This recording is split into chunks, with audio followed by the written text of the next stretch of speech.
Si vous êtes dans la génération sandwich, vos parents vieillissent et déclinent peut-être, et vos enfants, enfin vous avez encore des enfants à la maison.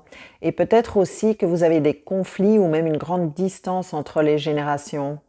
Dans cette vidéo, je vais vous parler de différentes façons dont ça peut arriver et aussi de quoi faire bien sûr quand ça vous arrive selon comment ça arrive. Les recherches sur la distanciation dans les familles sont assez récentes, mais pour le moment elles montrent que c'est beaucoup fréquent que ce qu'on pense en général.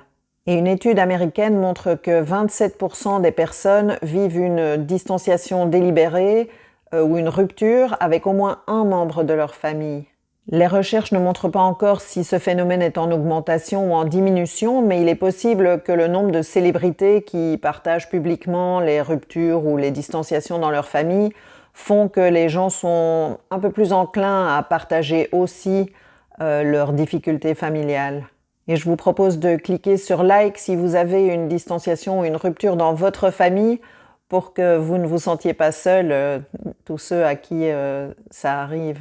Une distance peut s'installer à cause de conflits qui durent et qui traînent dans le temps, mais aussi à cause d'une distance physique ou d'un manque de temps, ou peut-être juste d'une perception de manque de temps du fait de nos vies qui deviennent de plus en plus occupées.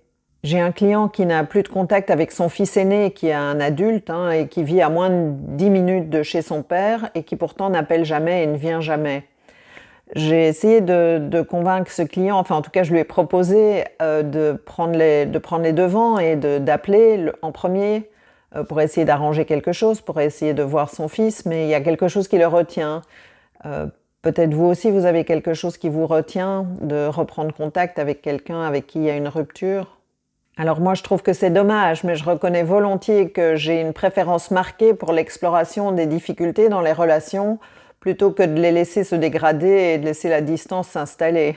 Ça demande de l'intentionnalité et un peu de compétence aussi, mais de mon expérience personnelle et professionnelle, ça approfondit les relations et ça donne une satisfaction qui n'est pas disponible autrement. Alors si comme moi vous croyez au bénéfice de parler des choses, je vous invite à mettre parler dans les commentaires, comme ça je peux voir que je suis pas la seule à penser ça. Si la possibilité de parler des choses vous plaît mais que vous ne savez pas vraiment comment faire, sachez que c'est quelque chose sur quoi je travaille avec mes clients, donc contactez-moi par mail si vous souhaitez avoir un rendez-vous. J'ai une voisine assez âgée qui a une rupture avec sa fille depuis 20 ou 30 ans.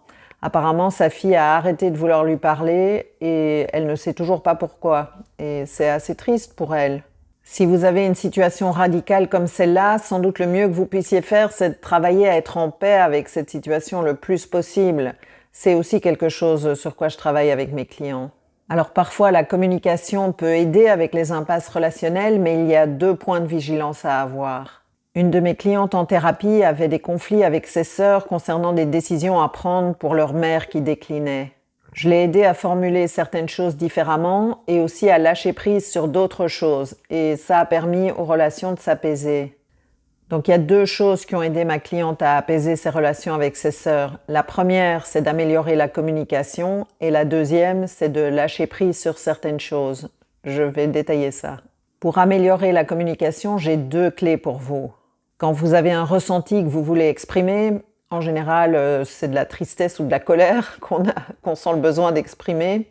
Je vous invite à l'exprimer en disant « je me sens comme ça dans cette situation ». Donc je me sens triste ou en colère dans cette situation, plutôt que tu me rends triste ou tu me mets en colère. Même si parfois on a vraiment l'impression que c'est l'autre qui nous crée notre émotion. Mais de la même manière qu'il faut être 2 pour danser un tango, il faut être 2, ou en tout cas les 2 personnes déterminent ensemble la direction que prendra la conversation. Et la raison pour laquelle c'est si important, c'est que si vous démarrez avec une accusation, vous allez recevoir une réponse défensive presque 100% du temps. Donc ça va être oui mais, ou non mais, ou c'est pas vrai, ou c'est toi qui as commencé. Donc ça c'est pour l'expression. Et puis, il y a aussi comment on écoute. Si vous voulez améliorer votre communication, je vous invite à apprendre à écouter pour comprendre. La plupart des gens écoutent pour répondre. Donc, si on cherche à avoir raison, oui, il faut écouter pour répondre. Par contre, si on cherche à améliorer notre communication, alors vraiment, c'est une bonne chose à apprendre que d'écouter pour comprendre l'autre, pour comprendre ce que l'autre dit. La partie sur le lâcher-prise, c'est de donner le droit à l'autre d'être différent, d'avoir des valeurs différentes, des opinions différentes que les vôtres, et aussi de faire des choix différents dans sa vie. Ça peut être difficile, mais c'est nécessaire. Vous aimeriez, vous, que quelqu'un vienne vous dire que ça va pas, vos croyances, vos valeurs, c'est désagréable à recevoir, non? Ça paraît pas très gentil. Et donc la prochaine question devient comment prioriser les générations. Et c'est de ça que je vais parler dans la prochaine vidéo, comment prioriser les relations quand vous êtes au milieu et maintenant que vous avez quelques clés pour améliorer les relations.